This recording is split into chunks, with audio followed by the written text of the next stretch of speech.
We believe in talking. We believe in talking. We are talking about Edo State. We're talking about Edo situations. This show is going to be bringing the truth to the people. It's not to spread fake news or smear anyone. As we said earlier, we are going to be talking about Edo State. We have invited the Deputy Governor of Edo State, Mr. Philip Shaibu, who will be giving us his time today to answer some questions. The man has been in office for 8 years now, almost 8 years, and it's good to hear from him directly with the people. If you are online, please don't forget to add your comment in the comment section. Don't forget to share this video to your friends and family, and do not forget to call in. The number is always on the screen for everyone to participate. I believe we have the Deputy Governor online. We will be bringing him on in a minute. So in the meantime, I just advise to please stay tuned for our quick break.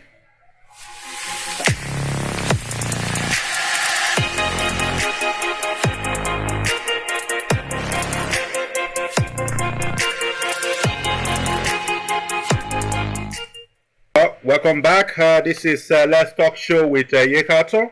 We're talking about Edo State today with the Deputy Governor of Edo State, Mr. His Excellency Philip Shaibu. He will be addressing some issues for us, issues concerning Edo State. I think we have him online now. Your Excellency, can you hear me? Yeah, I can hear you. Good evening. Perfect. Good evening. Yeah, good evening. Thanks for joining us. Okay, so we just go straight to the point.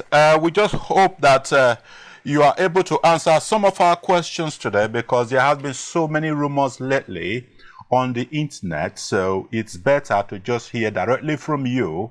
I believe in going straight to the information rather than depending on smear campaign on the internet. All right, so let's talk about you for a minute, sir. Your journey into politics it's been for many years now. Would you consider yourself lucky so far? Yeah, I want. Good evening, and I want to thank you for having me. I take this interview for seriously, and I want to appreciate you for the time. Yeah, I will thank God for my life, for all that God has done for me in terms of where I've been and where I'm coming from. It has not been an easy task, but to God be the glory. I think I have no reason to complain. We have over 200 million Nigerians and over 5 million Edolites, and to have been privileged to be coming from House of Assembly and now Deputy Governor is not something that is easy, and it's not something that is common.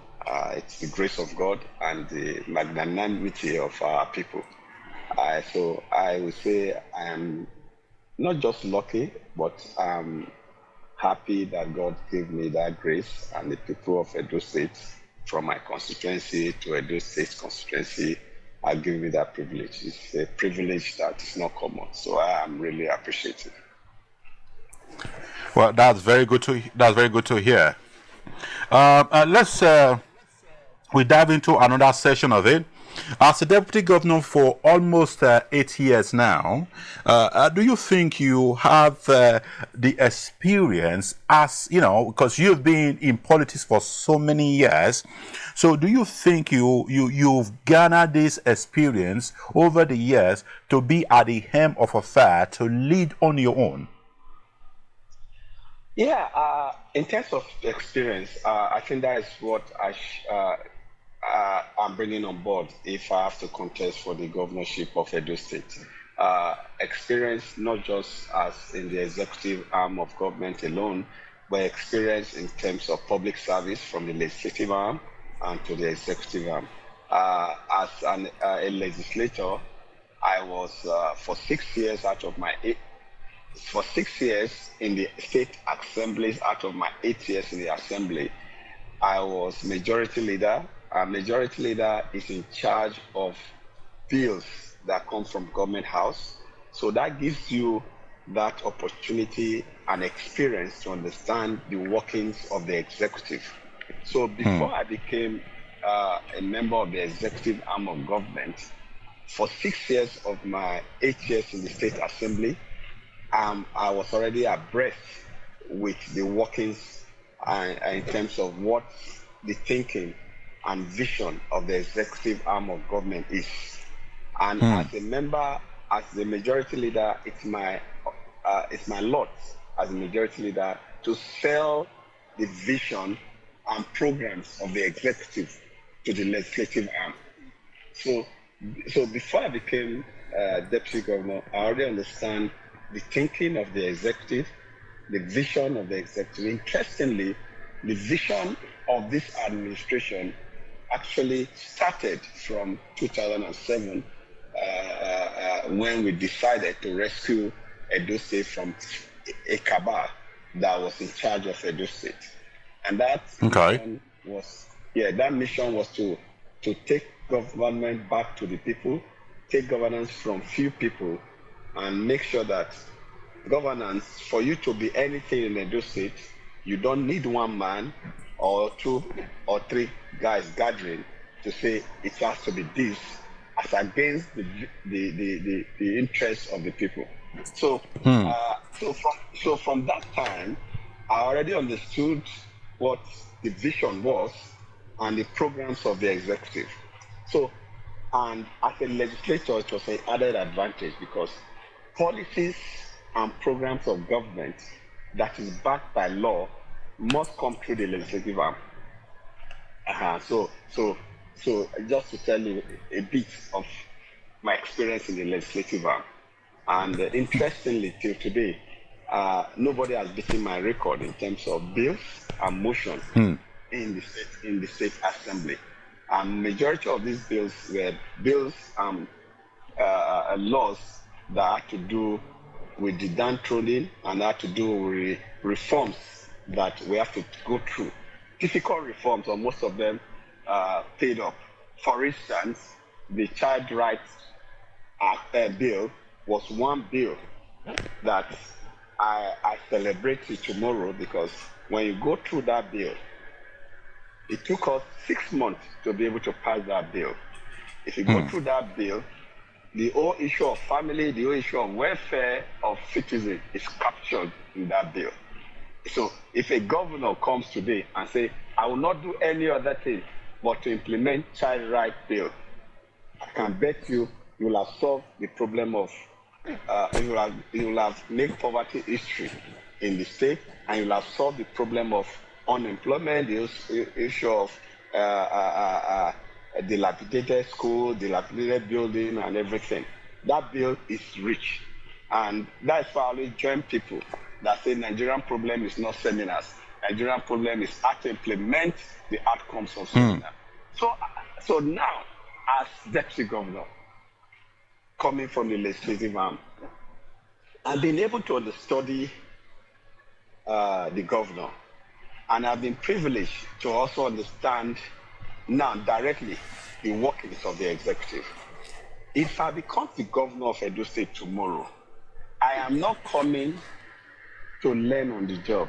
I'm not coming to check where to start from. I'm not going to spend the first 100 days to be going around to understudy, to understand where government, the administration stopped and what to do.